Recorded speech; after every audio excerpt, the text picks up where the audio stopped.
اعوذ بالله من الشیطان الرجیم بسم الله الرحمن الرحیم.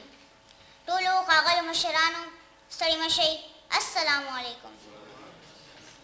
د ډاکټر خان تحریک ټولو ملګرو او بابا جان د تحریک دا نوی ګام مبارک شه، د تحریک مجله مبارک شه.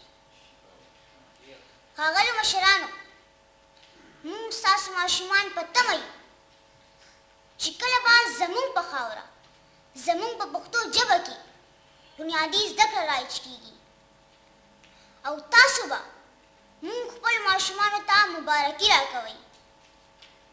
حقیقت کې هغه ورځ به د ټول پښتون قوم دپاره د مبارکۍ ورځ وي. الله دې هغه ورځ زر راولي. الله تعالی دې زر تر زره موږ پښتانه ماشومان د دې غلامانه او سرمایدارانه نصابي تعلیم او نظامي تعلیم نه خلاص کړي. موږ ته دې الله تعالی زر تر زره زموږ په خپله خاوره زموږ په خپله ژبه کې یو شان نصابي تعلیم رایج کړي. آمین ثم آمین. والسلام. ژوندی دې وي پښتون قوم، ژوندی دې وي ډاکټر خان تحریک.